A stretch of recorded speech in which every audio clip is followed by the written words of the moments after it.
I guess it was inevitable that at some point the Uniparty would rear its head and start to fight back against President Trump for trying to end this Ukraine-Russia war. And that is what we saw today. Several prominent members of both parties, in the case of Democrats, openly attacking President Trump as being a Putin stooge, a Putin puppet who is repeating Russian propaganda. And then we had Republicans who, for obvious reasons, didn't attack President Trump, but they are certainly undermining what he has been trying to do the last several days. Most notably, war pig and general scumbag Lindsey Graham, who had a phone call with the Ukrainian president, Volodymyr Zelensky, where he, of course, reaffirmed his commitment to Ukraine. And then we have the Senate Majority Leader actually submit a bill that would fund Ukraine through 2030, giving them tens of billions of dollars. And this comes just when President Trump has called out Ukraine for not being able to account for $100 billion that they supposedly got from the United States. So right when Trump is saying all these things, he has Republican senators undermining him. But I guess it was inevitable. The Uniparty, the military-industrial complex, was going to push back. And what I think they're most scared of, besides the fact that they all feed from the trough of war, is that if President Trump successfully ends the war, normalizes relations with the Russians, and the Russians don't invade Poland, if the Russians abide by the deal, if the Russians behave normally and become a friend, it will prove that this entire war was meaningless, and that all it needed, or all that was needed, was a political party in D.C. led by somebody who actually wanted to negotiate and actually get along. That's all it required. So if Trump is successful, it will show that. And in the future, people will be a lot more skeptical than they already are of the military-industrial complex. And it won't just be the MAGA crowd, but it will be the American population in general. And that will be a great thing. So hopefully they do not sabotage what Trump is trying to do, although certainly they are going to try. Now, one person in particular who I absolutely loathe, who I want to highlight today, is Texas Congressman Dan Crenshaw. Now, he is a former Navy SEAL. He was wounded in battle, and he lost sight in one eye, so he wears his eye patch. And when he first ran for Congress, being a war vet, a lot of Republicans gravitated toward him and supported him. And he seemed like a good guy and a good addition for Republicans. However, over time, he proved to be a complete scumbag. And when you watch him in interviews and in confrontations, you see that he is extremely thin-skinned, very fragile ego, and he's extremely arrogant. He does not like being challenged or have anybody question anything he says, and he gets very dismissive and rude. And as a politician, even if you feel that way, usually you try to disguise it. But not him. Either he can't or he doesn't want to. Either way, it is a really bad look and makes him really, really unlikable. So I want to highlight Dan Crenshaw today and play a few clips for, where it demonstrates what I'm talking about. And the first one is just a real quick one, just to show you what kind of bag this guy is. Here's Dan Crenshaw trying to trip a journalist. Watch this. What is going, dude? We don't want it anymore. Oh, assault! I just witnessed it. You got that on camera? What a jerk. What is going, dude? Here's the gun. Anymore. Boom. Oh, assault! Tries to get him. tries to trip this journalist going up the stairs. He's a sitting U.S. congressman. And then we have this clip. Dan Crenshaw was asked about TikTok and China having data on Americans, and a journalist said, hey, you know what? What about the U.S. intel agencies? Don't they spy on Americans?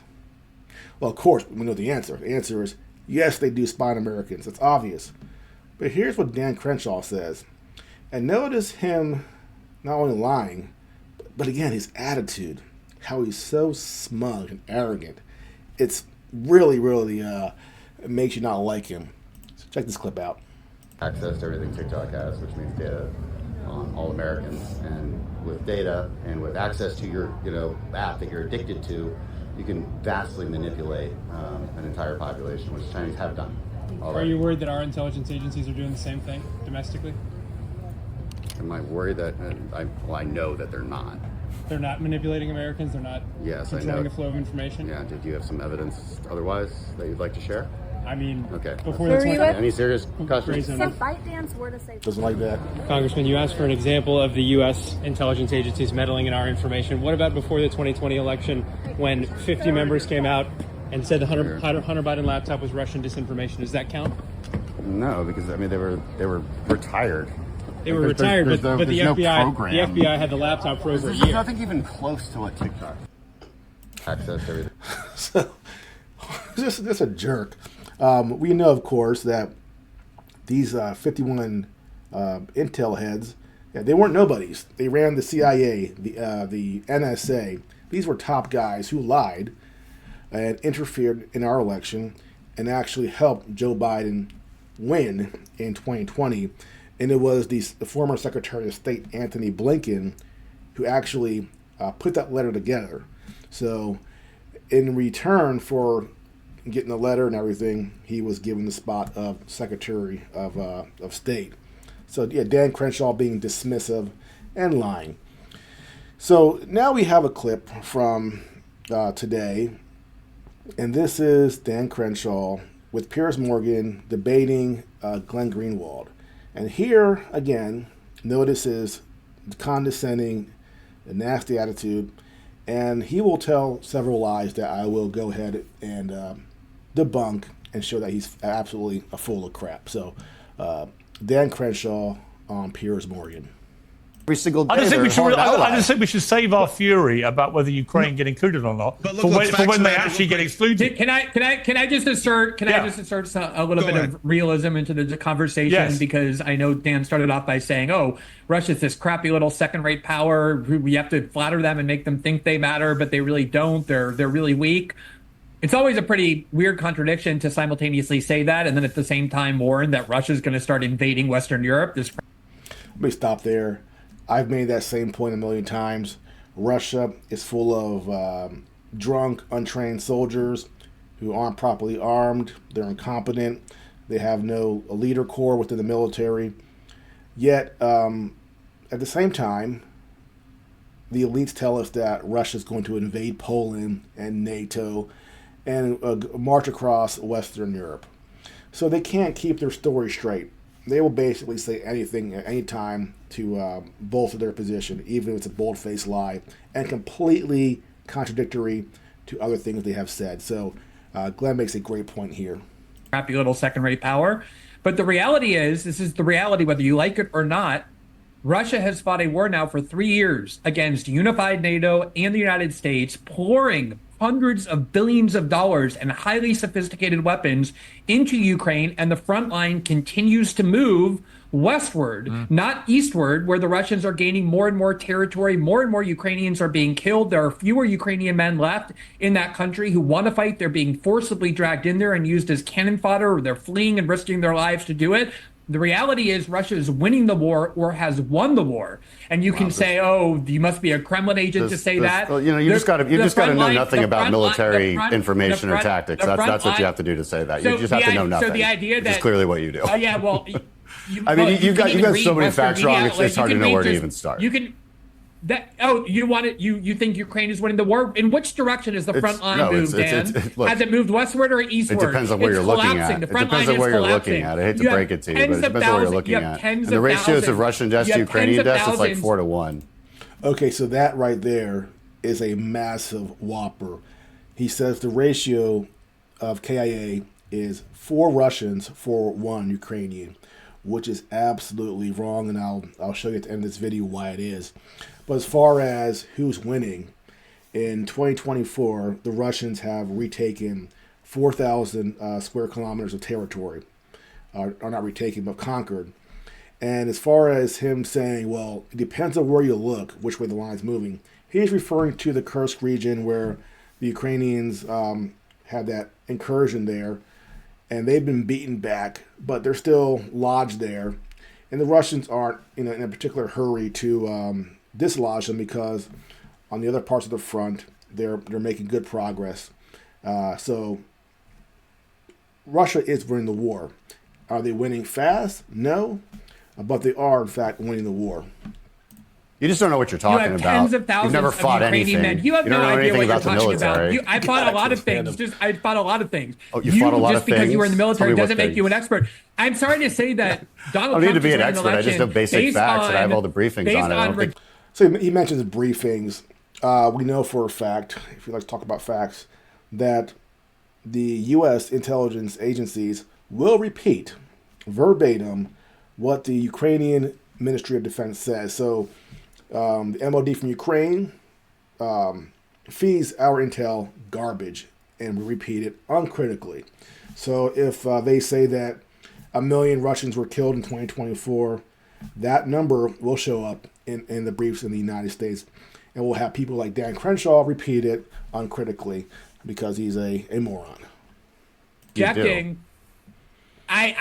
Clearly Russia's winning the war. The Ukrainians don't even want to go and fight this war any longer. They're fleeing the country. It's a war of attrition with a stalemate. That's what we're looking at right now. That's the most honest way to look at it. I'm sorry to say, one of the things that I know that you don't actually have to go join the military to understand is that Russia is many, many, many times larger than Ukraine. And that's the reason why the most prescient geopolitical experts, people have been on this show, I've interviewed them many times, people like John Mearsheimer and Jeffrey Sachs and Stephen Wald, all said since 2022, Ukraine will inevitably lose this war and Russia will win it. And I'll tell you why. This is the one point I want to make.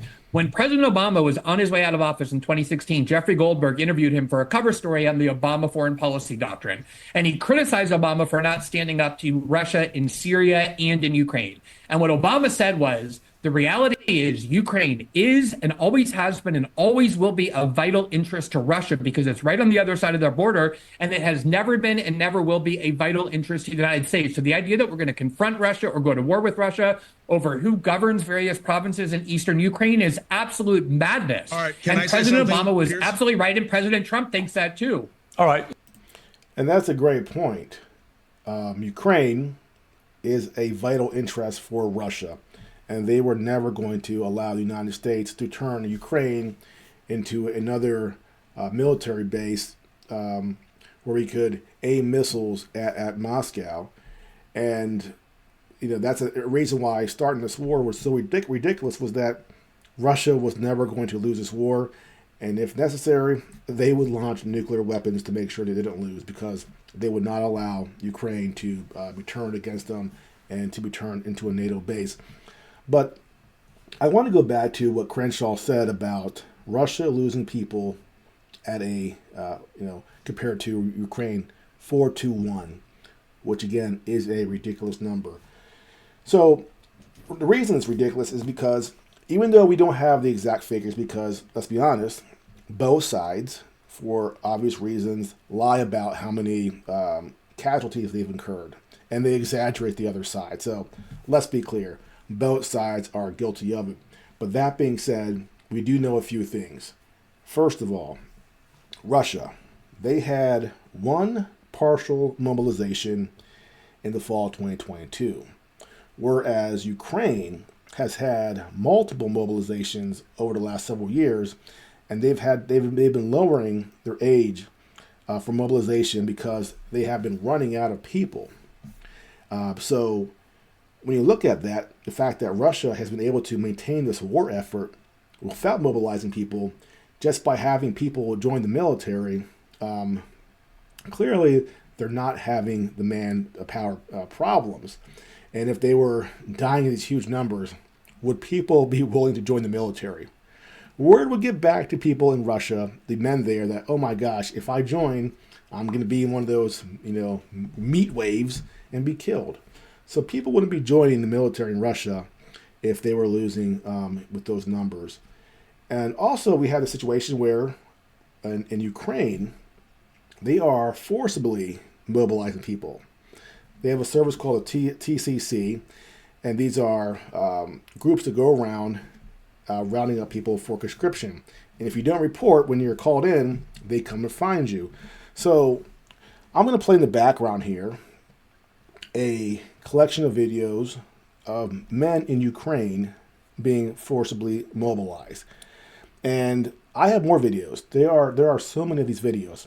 They're endless.